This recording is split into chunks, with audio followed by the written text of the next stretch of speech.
Hello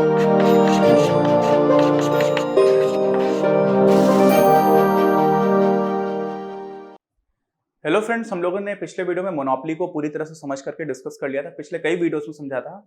अब उसके बाद जो नॉन कॉम्पिटिटिव मार्केट्स हैं, उनमें से अगला जो प्रकार हम लोग पढ़ने जा रहे हैं वो है मोनोपोलिस्टिक कंपटीशन। और हम लोग परफेक्ट कंपटीशन तो पहले पढ़ चुके हैं। जो पूर्ण प्रतिस्पर्धी बाजार था वो हम लोगों ने पहले पढ़ लिया था 4th चैप्टर में, और अभी हम लोगों ने मोनोपोली भी पढ़ लिया है। तो मोनोपोली के बाद क्या हो गया है, अब हमें बहुत आसान है आगे के बाजार समझना। और हम लोगों ने जो अभी तक ग्राफ पढ़े हुए हैं उनको आप थोड़ा ध्यान रखते रहिएगा, तो उनकी सहायता से हम काफी आसानी से समझ जाएंगे। इस वीडियो में हम लोग डिस्कस करेंगे कि एक मोनोपोलिस्टिक कंपटीशन में, जिसको हम लोग बोलते हैं एकाधिकारी प्रतिस्पर्धा, ऐसे में कोई फर्म है तो उस फर्म के लिए मांग वक्र की प्रकृति कैसी होगी। ठीक है, जो परफेक्ट कंपटीशन हुआ करता था, परफेक्ट कंपटीशन में मांग वक्र जो है वो बिल्कुल सीधी लाइन आता था। ठीक है, किसी भी फर्म के लिए एक फर्म जो मांग वक्र फेस कर रही होती तो वो पूरी तरह से परफेक्टली इलास्टिक होता था। ठीक, ऐसे ही अगर हम लोग बात करते थे मोनोपोली की, एकाधिकारी फर्म की, तो उसमें क्या होता था, जो पूरा पूरा पूरा पूरा आपका बाजार मांग वक्र है वही उस फर्म का बन जाता था। क्यों? क्योंकि एक ही फर्म है बाजार में। यहां पर कैसी प्रकृति होगी उसको डिस्कस करते हैं। तो सबसे पहले तो ये समझ लीजिए कि मोनोपोलिस्टिक कंपटीशन होता क्या है। हम लोगों ने अपने इस चैप्टर के फर्स्ट वीडियो में बात की थी, लेकिन एक बार फिर से थोड़ा सा रिवाइज कराता हूं जल्दी से। 3-4 पॉइंट्स हुआ करते थे, एक्चुअली 4 पॉइंट्स थे जो बताते थे कि कोई भी मार्केट परफेक्टली कॉम्पिटिटिव कब होगा। तो पहला तो होता था कि बहुत सारी फर्म्स हैं और बहुत सारे कंज्यूमर्स हैं। क्या होता था? बहुत सारी फर्म्स हैं और बहुत सारे कंज्यूमर्स हैं। दूसरा पॉइंट होता था कि फ्री एंट्री और फ्री एग्जिट है, कोई भी फर्म आकर के काम करना चाहती है, कोई भी जाकर के निकल जाना चाहती है, निकल जाती है। तीसरा पॉइंट होता था कि परफेक्ट नॉलेज है, कंज्यूमर्स को भी पता है कि कहां पर कितने रुपए की चीज मिल रही है, सारे जो भी है, और जो फर्म है उसको पता है कि इनपुट कॉस्ट कितना है, आगत की कीमतें कहां पर कितनी कितनी है। ये तीसरा पॉइंट हुआ करता था। और जो चौथा पॉइंट होता था वो होता था कि होमोजेनस प्रोडक्ट होगा। जो भी फर्म बना रही है, सारी फर्म्स एकदम एक जैसा चीज बना रही है, तो परफेक्ट सब्स्टिट्यूट्स हैं। क्रिकेट बनाने वाली बॉल का मैंने एग्जांपल दिया था कि सारी कंपनीज एकदम एक जैसी बॉल बना रही हैं, तो आपको पता ही नहीं है कि ये किसी और कंपनी का है। आपको क्या लग रहा है कि सिर्फ एक ही प्रोडक्ट है, यही चीज मिल रही है बस। अब हम लोग जा रहे हैं मोनोपोलिस्टिक कंपटीशन पे। तो जो शुरू की 3 कंडीशंस मैंने गिनाई वो तीनों तीनों यहां पर रहेंगी। चौथी जो गिनाई है कि होमोजेनस प्रोडक्ट होगा, वो नहीं होगा। यहां पर क्या होता है, यहां पे जो उत्पादित वस्तुएं हैं वो सजातीय नहीं होती हैं। क्या होता है? नहीं, होमोजेनस नहीं, मतलब यहां पर जो भी वस्तुएं बनाई जा रही हैं उनमें थोड़ा सा अंतर है। ठीक, यही बस ये पॉइंट ही अकेला ऐसा है जो मोनोपोलिस्टिक कंपटीशन बना देता है किसको? परफेक्ट कंपटीशन को। पूर्ण प्रतिस्पर्धी बाजार से एकाधिकार प्रतिस्पर्धा की तरफ हम लोग चले जाते हैं। ठीक है, प्रोडक्ट डिफरेंशिएशन हो गया। क्या हुआ? उदाहरण समझते हैं। जैसे साबुन बनाने वाली कंपनीज हैं, बिस्किट बनाने वाली कंपनीज हैं, तो बहुत सारे बिस्किट्स बनाने वाली कंपनीज हैं। ये इस तरह का जो बाजार है ना, वो रियलिटी के काफी क्लोज होता है। ठीक है, वास्तविकता के काफी निकट है, अधिक करीब है। किसकी तुलना में? परफेक्ट कंपटीशन की तुलना में। ठीक, कैसे करीब है? अब बिस्किट बनाने वाली कंपनीज है, जैसे कितनी सारी कंपनीज का नाम जानते हो, पार्ले जी है, टाइगर है, ब्रिटानिया है ना। ऐसे साबुन बनाने वाली कंपनीज हैं, डिटॉल है, फिर लक्स है, लाइफ बॉय है, बहुत सारी कंपनीज हैं। अब साबुन बनाने वाली कंपनीज है या बिस्किट बनाने वाली कंपनीज है, इसमें क्या हो रहा है कि आप डिफ्रेंशिएट कर पाते हो, आप जान पाते हो कि ये डिटॉल का साबुन है। कैसे जान पाते हो? उसका एक ब्रांड है, उसकी पैकेजिंग है, और उसको यूज करने का जो तरीका है, आपको उसका एक हर चीज का एक फ्लेवर रहता है। तो आप जब यूज कर रहे हो, बिस्किट्स मान लीजिए खा रहे हो, तो थोड़ा सा स्वाद में अंतर है। अब मिल्क क्या बोला करते थे उनको, ग्लूकोज बिस्किट्स बोलते हैं। तो पार्ले जी के भी आते हैं और टाइगर के भी आते हैं। दोनों में खाओगे तो कोई बहुत बड़ा अंतर नहीं लगेगा, लेकिन फिर भी क्या होता है, आपकी धीरे धीरे धीरे धीरे करते करते over a period of time एक लॉयल्टी बन जाती है। एक तरह से आप निष्ठावान हो जाते हो किसी एक ब्रांड की तरफ। तो हो सकता है आपको टाइगर के बिस्किट्स अच्छे लगे, हो सकता है आपको पार्ले जी के बिस्किट्स अच्छे लगे। ठीक है, सिर्फ उदाहरण है, किसी और कंपनी का एक रियल लाइफ उदाहरण देने की बात कर रहा हूं यहाँ पर। तो अभी क्या होगा, जैसे मान लीजिए बिस्किट बनाने वाली कंपनी थी, ठीक है, तो टाइगर और लाइफ पार्ले जी की बात करते हैं, दोनों का ग्लूकोज बिस्किट की बात है।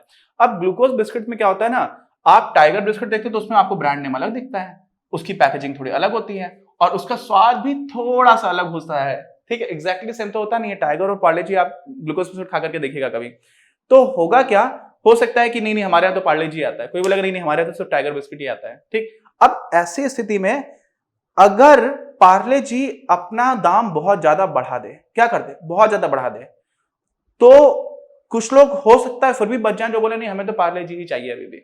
लेकिन कई लोग ये सोचेंगे यार कि बहुत ज्यादा अंतर तो नहीं है, टाइगर भी वैसा ही है और पार्ले जी भी वैसा ही है, तो पार्ले जी क्योंकि इतना ज्यादा महंगा कर दिया है तो हम क्या करते हैं, टाइगर बिस्किट ज्यादा खाने लगेंगे। क्या कुछ करेंगे, दूसरे ब्रांड की तरफ शिफ्ट हो जाएंगे। तो होता क्या है यहां पर समझिएगा, होता क्या है, पहली बात तो धीरे धीरे एक विशेष ब्रांड के बिस्किट्स खाने की आपको आदत पड़ जाती है, आपकी निष्ठा आ जाती है। लेकिन ये निष्ठा ऐसी नहीं है कि बहुत ज्यादा ही निष्ठावान है कि आप नहीं हम जान दे देंगे हम यही खाएंगे, ऐसा नहीं होता। यहाँ पर रियलिटी है। और यहाँ पर क्या होता है कि कुछ हद तक आप निष्ठावान हो जाते हो कि नहीं हमारे घर में डिटॉल का ही साबुन आएगा, या हमारे घर में पतंजलि का ही आएगा। बाबा रामदेव भी लेकर के आ गए, बिस्किट्स भी बनाए, उन्होंने सब कुछ बनाया, शैम्पू भी है, बिस्किट्स भी है, सब कुछ बना रहे हैं। कोरोनिल भी लेकर के आ गए, जिसको लेकर के काफी विवाद भी हुआ। खैर होता क्या है कि लेकिन अगर कीमत आप एक हद से बढ़ा दो, क्या कर दो, एक स्तर से अधिक बढ़ा दो, तो दूसरे ब्रांड पर कुछ लोग शिफ्ट होते जाएंगे। अब जैसे मान लीजिए उदाहरण है, 10 रुपए का एक बिस्किट है पार्ले जी मान लीजिए, और 10 रुपए का टाइगर मिल रहा था। आपने 10 रुपए से बढ़ाकर के 11 रुपए कर लिया पार्ले जी। तो कुछ लोग सोचेंगे यार 1 ही रुपए तो बढ़ाया, लेकिन हमें पार्ले जी ज्यादा पसंद है, सोच सकते हैं ऐसा। तो ऐसी स्थिति में भी वो अभी भी पार्ले जी कंज्यूम करेंगे। लेकिन कुछ लोग सोचेंगे यार 10 रुपए का था, ये क्यों इन्होंने बढ़ा दिया, अब हम टाइगर खाएंगे। तो जैसे ही पार्ले जी ने अपनी कीमत बढ़ाई, तो पार्ले जी के ही कंज्यूम करने वाले कुछ कंज्यूमर्स को कहां शिफ्ट हो गए, टाइगर की तरफ शिफ्ट हो गए। तो होता ये रियलिटी है। तो अब हो सकता है जिसने 11 पर जो शिफ्ट नहीं हुआ, वही आप बढ़ाते बढ़ाते बढ़ाते बढ़ाते 20 रुपए कर दिया, तो अब सोचेगा नहीं यार अब तो दुगना महंगा हो गया, अब नहीं चलेगा। तो बहुत ज्यादा कंज्यूमर शिफ्ट हो जाएंगे। लेकिन कुछ हो सकता है ऐसे हो कि नहीं हमें तो पार्ले जी अभी भी चाहिए। तो होता क्या है कि अलग अलग लोगों की किसी ब्रांड के प्रति जो निष्ठा है ना, उसकी गहराई अलग अलग होती है। मुझे ब्रांड कोई बहुत ही ज्यादा पसंद है, नहीं मुझे दूसरे पे किसी पे विश्वास ही नहीं है, आप समझ रहे हैं। ऐसी स्थिति में क्या होगा कि जब मुझे ये पता चलेगा कि इन्होंने बहुत ही ज्यादा प्राइस बढ़ा दिया, तब भले ही जाकर के मैं शिफ्ट करूं, अदरवाइज शिफ्ट नहीं करूंगा। तो होता क्या है, यहां से आपको समझ में आना चाहिए कि कीमत बढ़ाते जाओगे जैसे जैसे, वैसे वैसे उपभोक्ताओं का एक समूह है ना, वो अन्य ब्रांड्स पर शिफ्ट करते चले जाएंगे। क्यों? क्योंकि यहां पर अभी भी बहुत सारी फर्म्स हैं, बहुत सारे कंज्यूमर्स हैं, लेकिन प्रोडक्ट थोड़ा सा अलग था। तो थोड़ा सा अलग था, तो परफेक्ट सब्स्टिट्यूट्स नहीं है, पूर्ण स्थानापन्न नहीं है, लेकिन क्लोज सब्स्टिट्यूट्स अवेलेबल हैं, काफी करीब के स्थानापन्न है। ठीक है, आपको दूसरा ग्लूकोज बिस्कुट मिल जाएगा, ये नहीं मिलेगा, समझ रहे हैं आप। तो ऐसी स्थिति होती है। अब क्या होता है, इसलिए जो फर्म का मांग वक्र का करके आता है ना, वो पूर्णतः क्षैतिज नहीं होता, जो मैंने भी आपको बना करके दिखाया था, जो किसमें होता है, परफेक्ट कंपटीशन में। तो परफेक्ट कंपटीशन में, पूर्ण प्रतिस्पर्धी बाजार में फर्म क्या करती थी कि उसको तो कीमत जो है उसी पर वो सामान बेच पाएगी, उसको कुछ करना ही नहीं है, और उस कीमत पर वो जितना भी सामान बना करके बेच सकती है। तो वहां पर क्या होता था, सीधी हॉरिजॉन्टल लाइन आती थी, सीधी सीधी एक रेखा आ जाएगी, वही उसका मांग वक्र हो जाता था। किसका? पूर्ण प्रतिस्पर्धी बाजार में एक फर्म का जो मांग वक्र है वो पूर्णतः एक क्षैतिज लाइन होता था। अब मोनोपोली की बात करते हैं। मोनोपोली भी हम लोगों ने पढ़ लिया है, एकाधिकार फर्म। अब एकाधिकार प्रतिस्पर्धा ये अलग है और एकाधिकार अलग है, वो है मोनोपोली, है मोनोपोलिस्टिक कंपटीशन। तो मोनोपोली में क्या होता है कि एक ही कंपनी है, एक ही फर्म है, कंपनी नहीं बोलना चाहिए, फर्म बोलना चाहिए। तो पूरे बाजार की जो मांग है वही उसका मांग वक्र हो गया। उस फर्म के लिए भी मांग वक्र क्या है, पूरा बाजार का मांग वक्र, क्योंकि कंज्यूमर्स तो बहुत सारे हैं, वो मिलकर के जो मांग कर रहे हैं एक ही फर्म देने वाली है, तो पूरा का पूरा बाजार मांग वक्र ही उसका मांग वक्र हो जाता है। यहां पर ऐसा नहीं है, यहां पर बाजार में तो बहुत सारे उपभोक्ता हैं, कुछ ही आपके पास आ रहे हैं, लेकिन वो कुछ कितना है नहीं पता, और कुछ की दिशा कहां क्या होगी हमें ये पता है कि अगर आपने प्राइसेस कम किए तो वो जो उपभोक्ता तो थोड़े बढ़ जाएंगे आपके, अगर आपने प्राइसेस घटा दिए तो बढ़ जाएंगे, और अगर आपने प्राइसेस बढ़ा दिए, अपने उत्पादन का जो भी आप उत्पादित कर रहे हो, जो वस्तु है उसको आपने महंगा कर दिया, तो वही उपभोक्ता कम हो जाएंगे। ठीक, तो यहां पर भी क्या होगा, डिक्रीजिंग आपको जो कर्व मिलेगा वो भी कैसा होगा, प्राइस, और यहां पर क्या आती है, क्वांटिटी डिमांडेड। तो जैसे जैसे आप कीमत को कम करते जाओगे वैसे वैसे क्वांटिटी डिमांडेड बढ़ेगी, लेकिन ध्यान रखना हॉरिजॉन्टल नहीं होगा, जो आपका किस्मत था प्रतिस्पर्धा, पूर्ण प्रतिस्पर्धा में हुआ करता था, और साथ में पूरे बाजार का मांग वक्र आपका मांग वक्र नहीं होगा, है ना। तो ये बात हमको कुल मिलाकर के समझनी है। इसका मतलब क्या होगा कि मोनोपोलिस्टिक कंपटीशन में कोई फर्म, जो किसी एक फर्म के लिए अगर हम बोलेंगे कि एक फर्म किस तरह का मांग वक्र फेस कर रही है, उस फर्म के लिए मांग वक्र कैसा है, तो वो अपने उत्पाद की कीमत कम करने पर अधिक मांग की उम्मीद कर सकती है। क्यों? क्योंकि उसने जब कीमत घटाई, तो ये देखिए यहां से यहां पर थे, आप यहां से यहां पर आ गए, मान लीजिए एक ये पॉइंट है, ये बी है, तो जब आप यहां से यहां जा रहे हो तो क्या हो रहा है, आपने कीमत यहां से यहां पर आ गए, कीमत घटा दी, लेकिन क्वांटिटी आपकी इस पॉइंट से इस पॉइंट पर बढ़ गई। तो उम्मीद आप ये कर सकते हो कि अगर आप कीमत घटा रहे हो तो आपकी मांग बढ़ जाएगी, आपके उत्पाद की मांग बढ़ जाएगी, और अगर आप कीमत बढ़ा रहे हो तो आपके उत्पाद की मांग कम होगी। तो जो सिंपल हम लोगों ने लॉ ऑफ डिमांड पढ़ा था उसी तरह का कर्व रहेगा, लेकिन रियलिटी में समझिए क्या हो रहा है कि कितना परिवर्तन आएगा।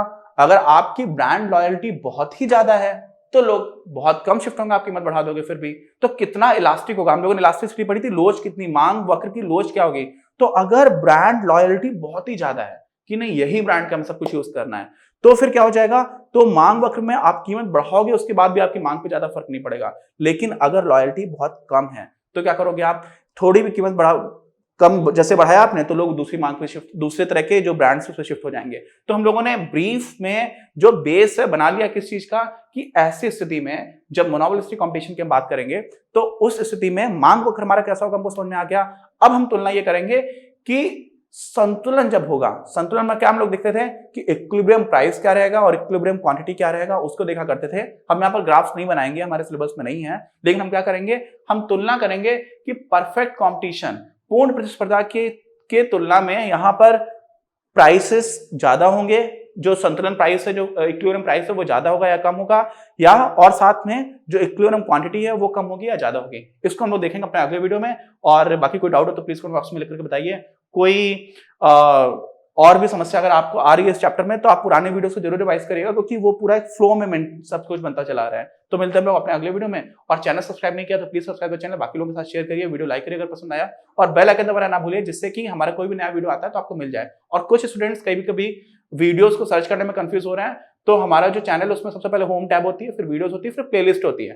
प्लेलिस्ट पर आप जैसे ही जाएंगे वहां पर आपको सारे वीडियोस प्रॉपर ऑर्डर में एक उचित क्रम में मिल जाएंगे, जिससे कि आपको कोई कंफ्यूजन नहीं होगा। तो मिलते हैं हम लोग अपने अगले वीडियो में। इस वीडियो के प्रायोजक हैं आप, और अगर आप ऐसे ही और वीडियोस बनाने में हमारी मदद करना चाहते हैं तो पैट्रियन पर जाकर या फिर स्क्रीन पर दिए गए QR कोड को स्कैन कर अपना योगदान जरूर दें। अपनी क्लास का उद्देश्य आप सभी के लिए आप ही की भाषा में गुणवत्तापूर्ण शिक्षा उपलब्ध कराना है। कक्षा 12 तक के सभी प्रमुख विषयों पर हम वीडियोस बना रहे हैं, और कुछ विषयों पर वीडियोस आपके अपने चैनल अपनी क्लास की ही अन्य प्लेलिस्ट पर अपलोड भी हो चुके हैं। ज्ञान के प्रकाश से देश को सशक्त बनाने के हमारे इस प्रयास में इस चैनल को सब्सक्राइब करके और लोगों के साथ शेयर करके अपना बहुमूल्य योगदान जरूर दें। बढ़ेगा इंडिया तो बढ़ेगा इंडिया।